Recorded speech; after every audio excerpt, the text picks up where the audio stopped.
Hello again. Welcome. It's time once again for the Brattlecast. We're talking about all things that are read and written and found in books, old and new. I'm Jordan Rich, and joining me, of course, is Ken Gloss, the proprietor of the world-famous Brattle bookshop that is in movies and television shows and here in the podcast with hundreds of episodes. And the man himself is in the store as we speak. Hi, Ken. How are you? I'm doing very, very well. It's a beautiful day out today. We're getting lots of books in, lots of customers, and that's for a retail store. That's a good thing. Absolutely. For a brick and mortar, that's the kind of thing we want to hear. Now, today, we're going to focus on a large collection that you just probably added to, that is a topic and a genre that is a favorite of mine and many, and that is science fiction. So, what's the story behind this new Well, collection? when people call up on the phone, probably one of the first things we ask them is, how many books do you have? What kind of books? And when you ask that question, when you say about how many books do you have, usually the first answer is a lot. And then we try to pin it down. Well, is it a little more in the number? And then usually when you ask what kinds of books you have, people answer is all kinds. Yeah. And try to pin it down. But in a lot of times when you get a call like that, we try to say, well, is it 50, 100, 500, 1,000, 5,000, just to get perspective. And then on the type of books, most people say they're very general, especially if it wasn't their books, if it's someone settling in a state coming in.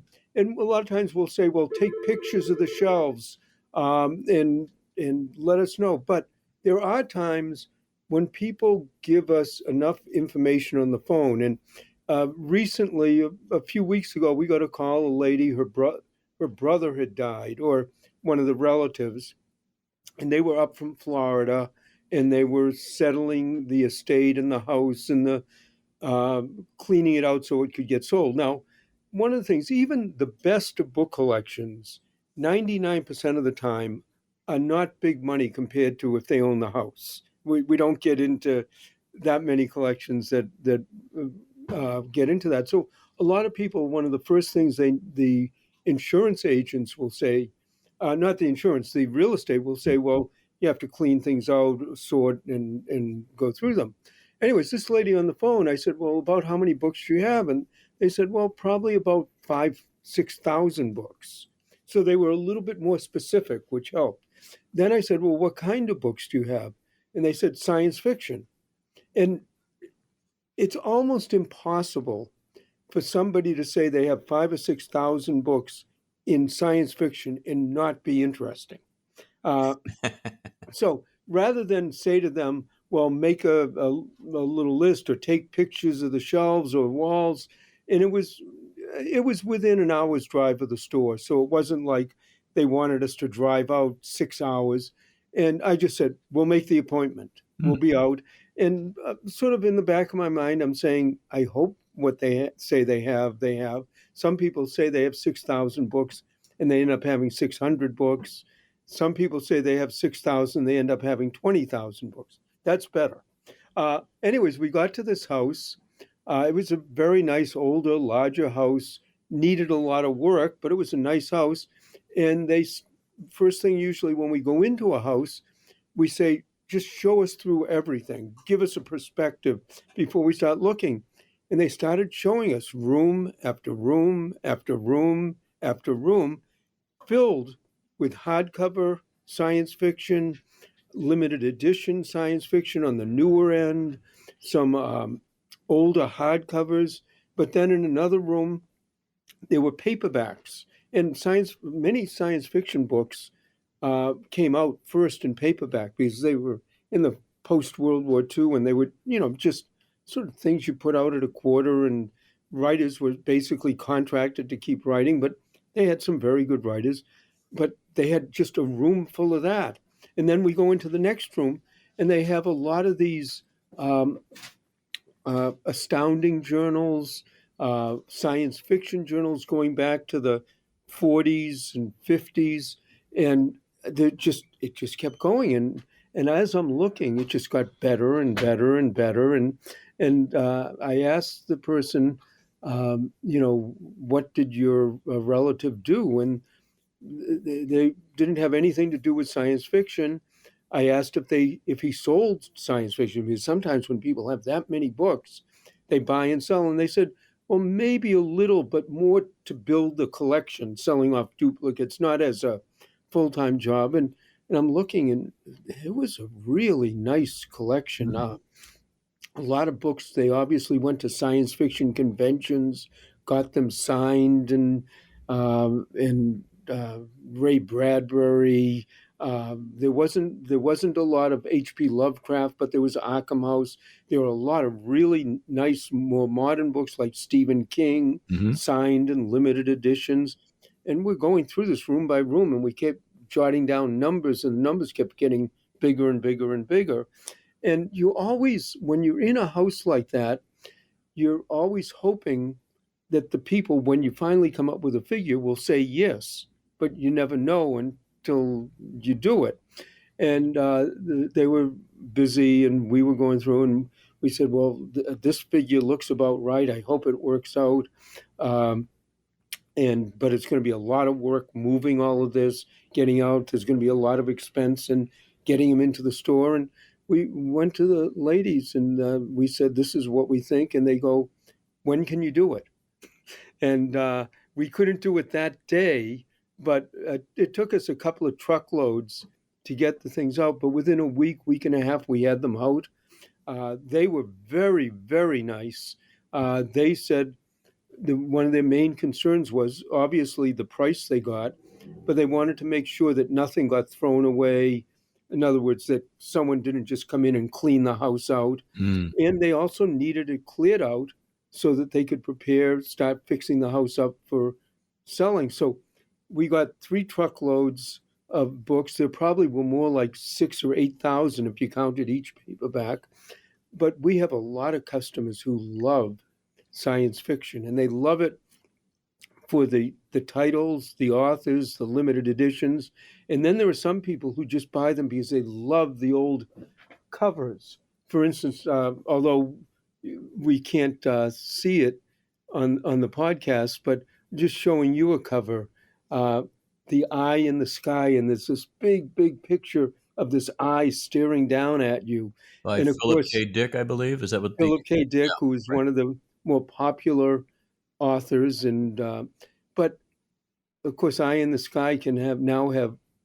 I don't think you can walk anywhere in a major city nowadays where there isn't an eye in the sky watching you. CCTV, absolutely. Yeah, You're but absolutely right. but but the artwork on Mm. these items are just so out there, and they're so stylized to the period that a lot of people who don't even really care as much about science fiction, but they just love the science fiction art. So we've started unpacking a lot of this, and almost as fast as we can get the boxes out and onto the shelves, people have been coming in and buying 2, 3, 5, 10, a shopping bag full.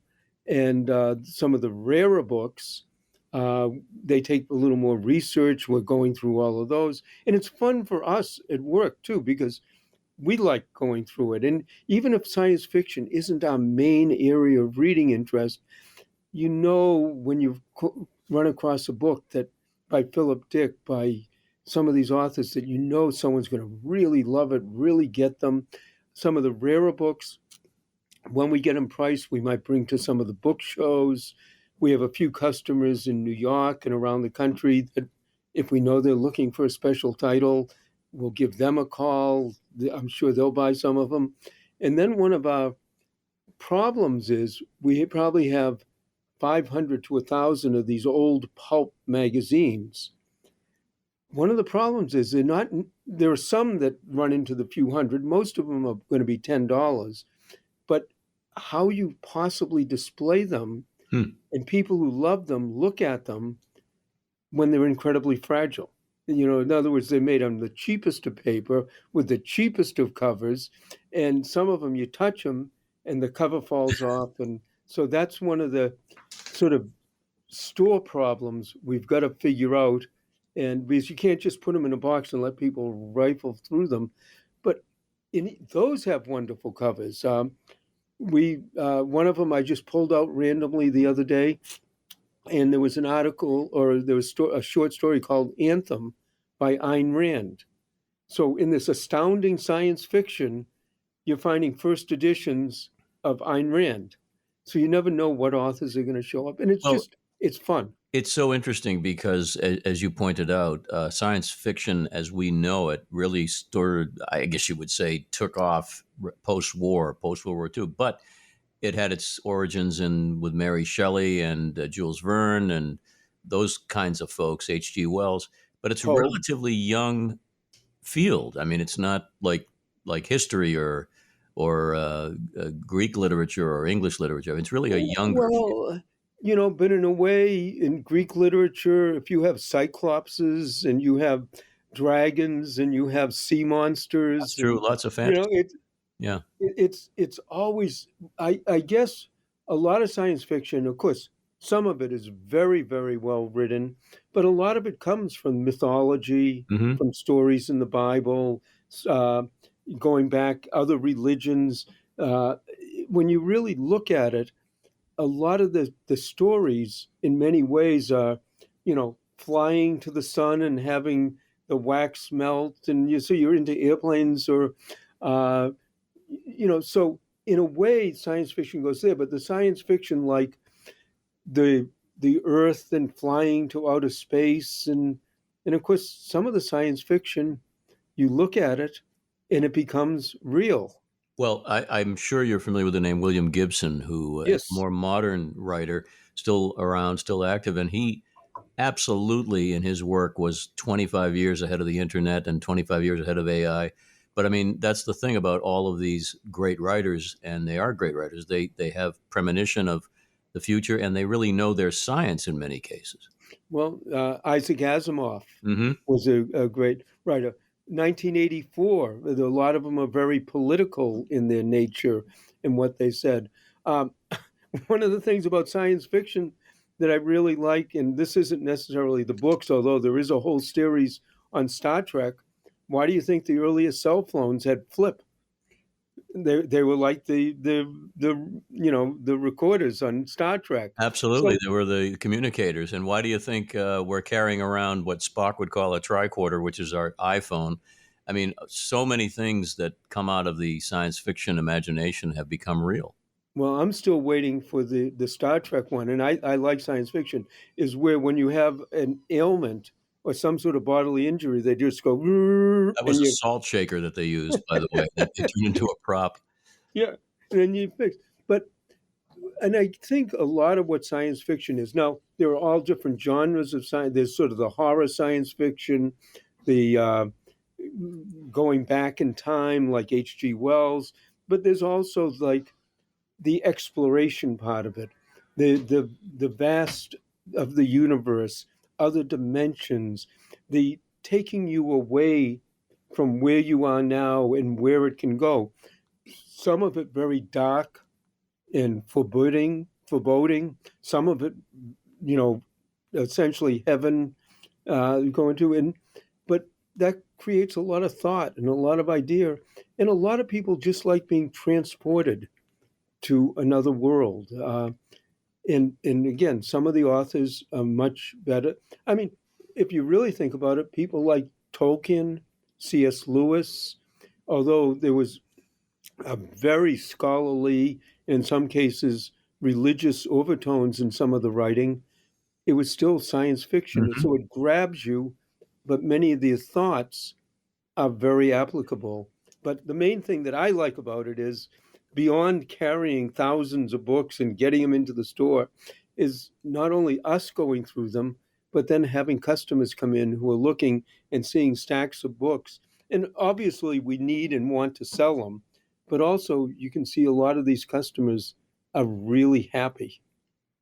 Yeah, I've never met a science fiction fan who isn't excited about something new on TV, in the movies, or in a book form, or at a convention.